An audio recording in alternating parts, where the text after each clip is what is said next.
ये कहानी शुरू होती है किशनगंज से। किशनगंज में एक शर्मा परिवार रहता था। अब शर्मा परिवार बड़ा ही सज्जन और सुशील था। उसका ना किसी से बैर ना किसी से ज़्यादा मतलब था। बस अपने काम से काम रहता था। लेकिन उसी घर में जन्मी हुई रेखा माँ बाप के स्वभाव से बिल्कुल अलग थी। वह सुबह सुबह स्कूल जाती है और अपने पापा के पास आती है। बाप बनकर मुझे खुशी खुशी विदा कर दीजिए, वरना ये जाट बिगड़ गया तो सैकड़ों को हत्थे चढ़ाएगा।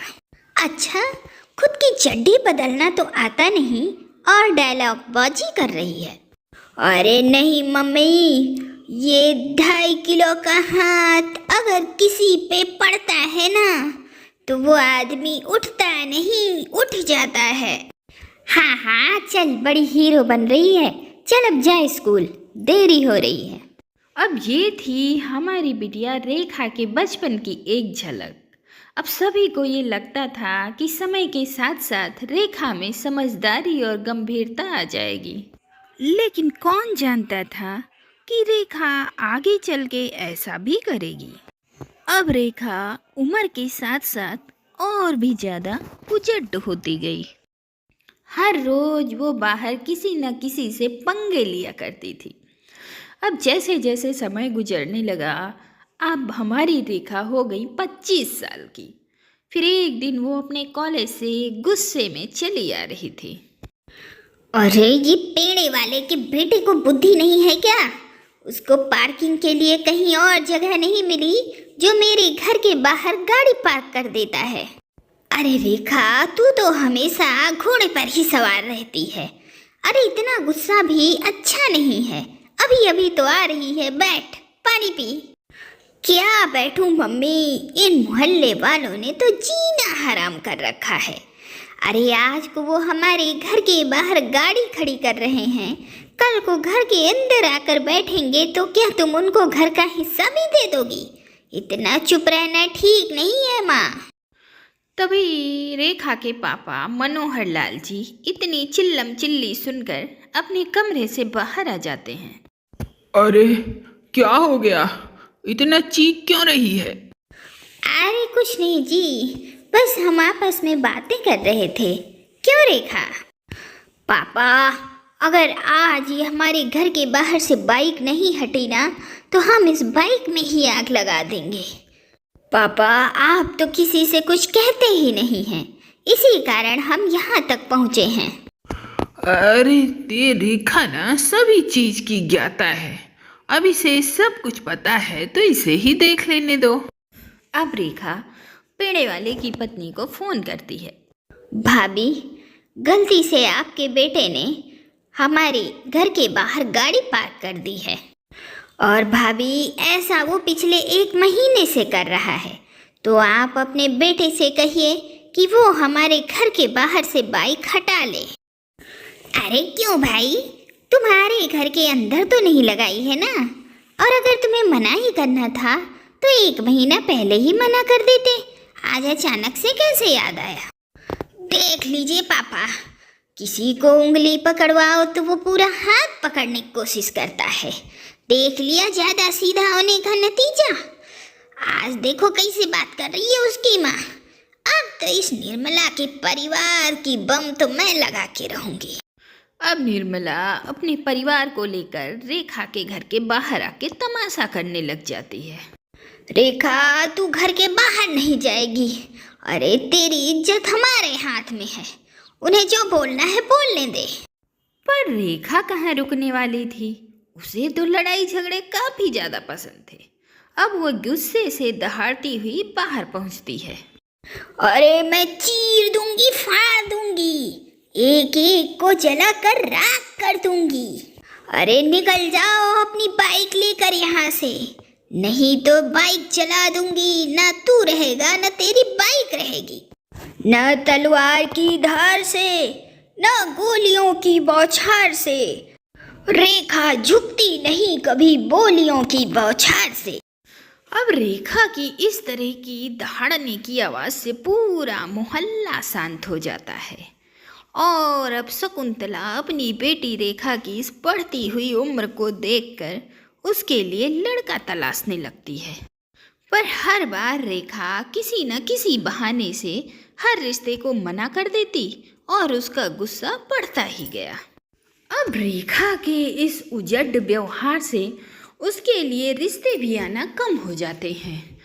फिर यूं ही समय पंख लगाकर उड़ने लगता है और एक दिन इत्तेफाक से रेखा के लिए एक रिश्ता आता है।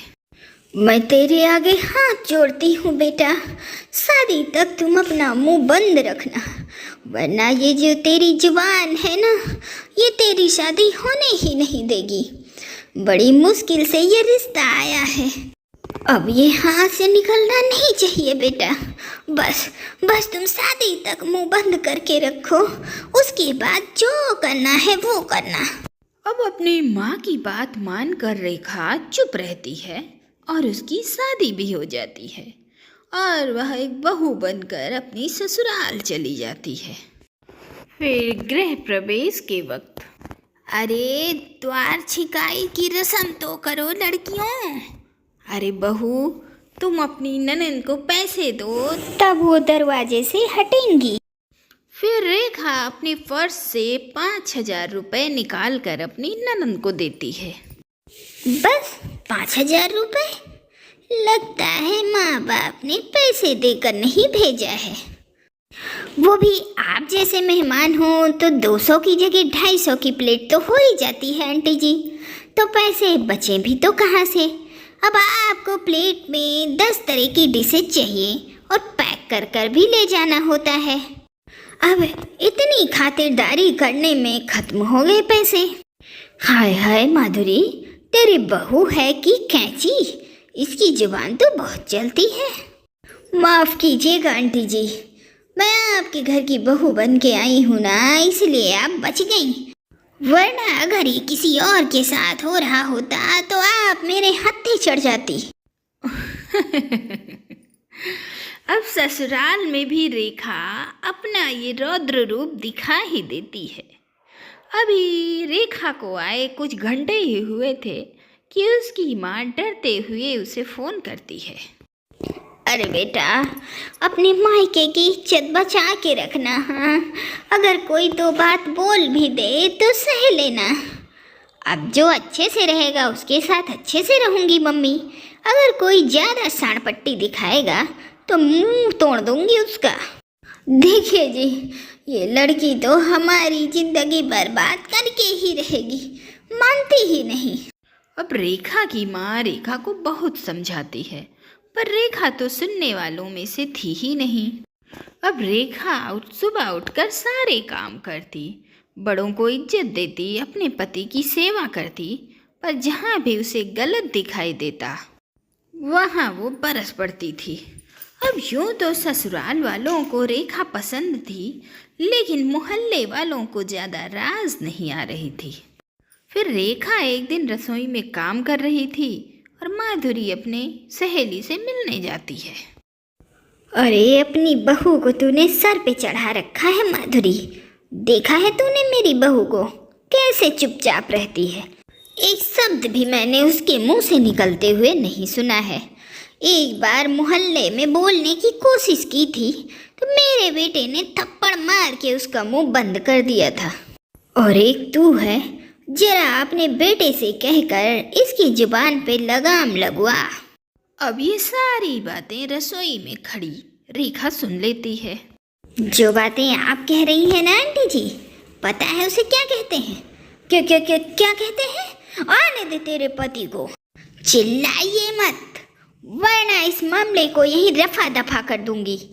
आपके घर से रोज आपकी बहू की चीखने की आवाज़ आती है, अगर थाने में जाकर एक रिपोर्ट कर दी तो लेने के देने पड़ जाएंगे, और लेकिन उसकी भी ज़रूरत नहीं पड़ेगी।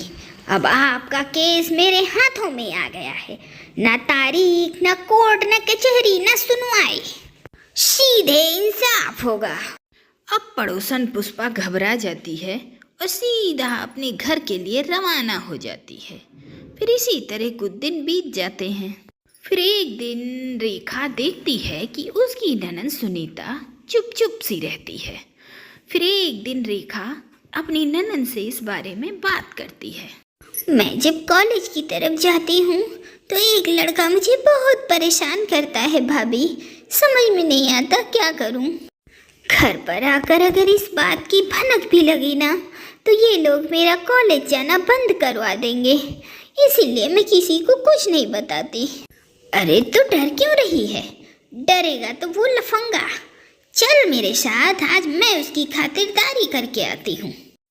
फिर रेखा अपनी ननद को लेके बाहर निकल जाती है और रास्ते में उसे देखकर महेंद्र उसे सीटी मारता है। कसमानु खानिए, ओए गलत हत्थे चढ़ गया तू। मैं तनु छड़ेगी नहीं। अब भागती हुई रेखा उस रोड साइड लफंगे को एक घूंसा मारती है। तेरी तो अब रेखा उस लफंगे की बहुत धुनाई करती है। अब उसकी चीख सुनकर मोहल्ले से पुष्पा भागती हुई आती है। ये लीजिए पुष्पा आंटी जी, ये रहा आपका लाडला। वो जमीन पर धूल चाट रहा है। अच्छे से पिटाई कर दी है मैंने इसकी। अब माँ की कुर्सी छोड़िए। बच गई आप, बचा लिया मैंने आपको। आपका लड़का यहाँ रोड साइड रोमियो बनता है, कॉलेज जाने वाली लड़कियों को छेड़ता है।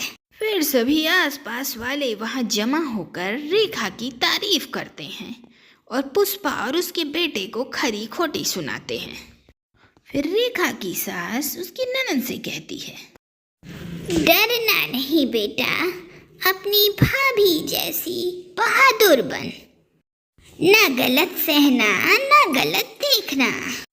और फिर उसी दिन के बाद से रेखा की ननद सुनीता रोज कॉलेज जाना शुरू कर देती है।